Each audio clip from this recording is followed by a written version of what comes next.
Hello my friends, welcome back to my channel. Here on Brin, I talk about life and study at the Australian National University and what your life could be like if you studied here as well. In today's video, I'm going to be sharing my application journey to the ANU and how you can apply if you're a domestic student. If you're an international student, click up here in the cards and you will see a video on how to apply as an international student. I hope this is helpful and I hope you enjoy hearing more about my experience and my application to ANU. So as I've chatted about in a few other videos, I had a number of options when I applied for university, and at the time you had to apply through UAC if you were doing the HSC. So that's a higher school certificate in New South Wales for those of you who don't know. But we had to apply through UAC and I automatically, I suppose, like you just uploaded your stuff and you applied. I can't remember whether I paid anything or not. I don't think I did. I uploaded my documents. I uploaded my my academic record from high school. I uploaded things about the clubs that I'd been in. I uploaded evidence that I was a rural and regional student. I also uploaded evidence of my medical condition at the time, because you can gain early entry to the ANU if they recognise your medical condition. But because my medical condition wasn't recognised, I didn't get early entry into ANU. But otherwise, I just uploaded my documents and then I waited for the results to be published for our ATARs, and then I got my offer in the first round after results were published. So now the process is a little bit different. I don't think you have to apply through UAC anymore. Instead, you get to do direct applications. So if you are an undergraduate student, even if you're studying the HSC, you're able to apply directly through the ANU now.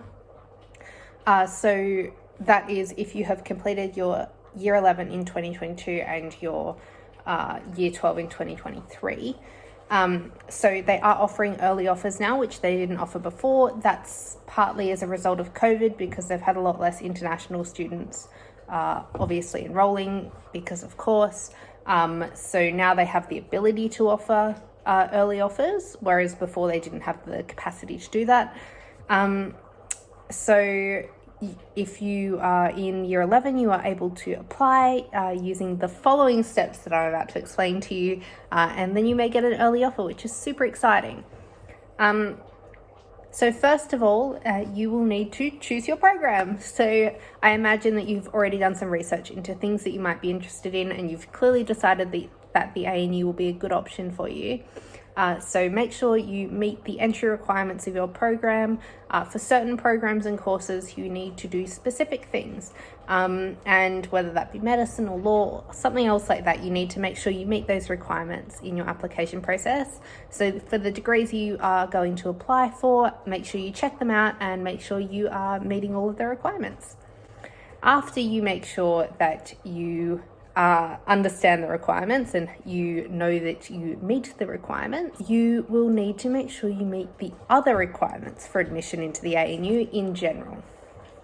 So for domestic students applying directly to the ANU, there are 3 requirements: the co-curricular or service requirement, your academic results, your transcript, how well you've done, and also if you need to do a prerequisite or a portfolio as well. So basically those 3 things usually are just 2 things, which is the co-curricular or service requirement and the academic requirements.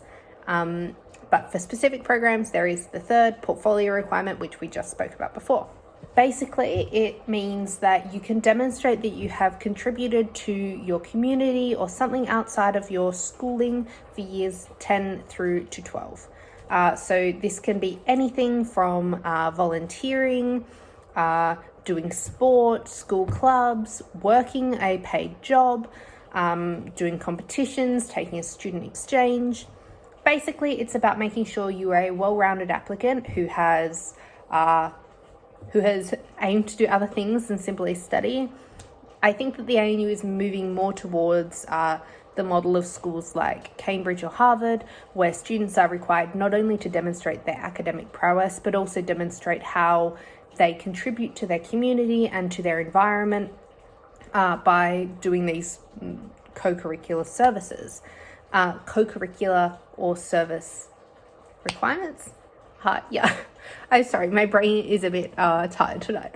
You need to include documentation of a maximum of 5 CSS activities that you have completed from year 10 to 12. If you're thinking of applying to the ANU in the next few years, make sure you start thinking of activities that you would like to do now and enrolling in them. Now, after you have ensured you have met your academic requirements, usually they list like a predicted grade on the ANU website of what they think you will need to meet in your ATAR. But after you've met your academic requirements, after you've met your CSS requirements, and if you've created your portfolio if needed, you will be able to submit your application. Groups of individuals are eligible to have adjustment factors applied. Now, I was one of those groups as a regional and rural student. You get a certain amount of bonus points per se on your ATAR if you meet some requirements. So there are things like the Educational Access Scheme for rural and regional students. There are schemes for students who are elite sports people, and you are able to apply these adjustment factors through your direct application. So I think that the ANU says there's a portal that you can access to make sure that you have applied these adjustment factors, and then this will, you like select multiple choice questions, I suppose, and then they send you a letter asking for documentation of you meeting these requirements.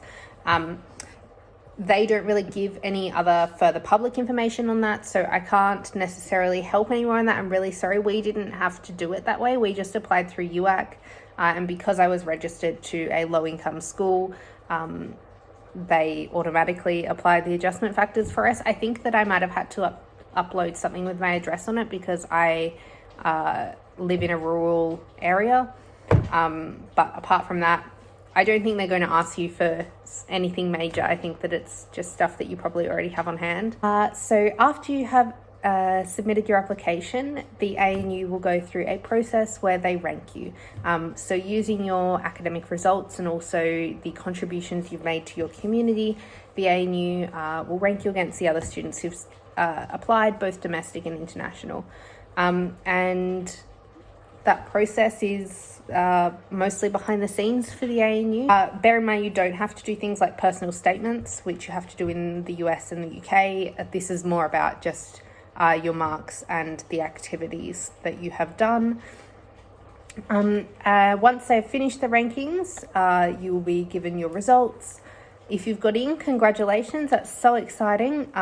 Your next steps will be about applying for accommodation and scholarships and other exciting opportunities like that. I have a number of videos about accommodation and other things at the ANU. So if you click up here, I will include a link to cost of living in Canberra and also accommodation options in Canberra and transport in Canberra as well, because they will be important things for you in the future.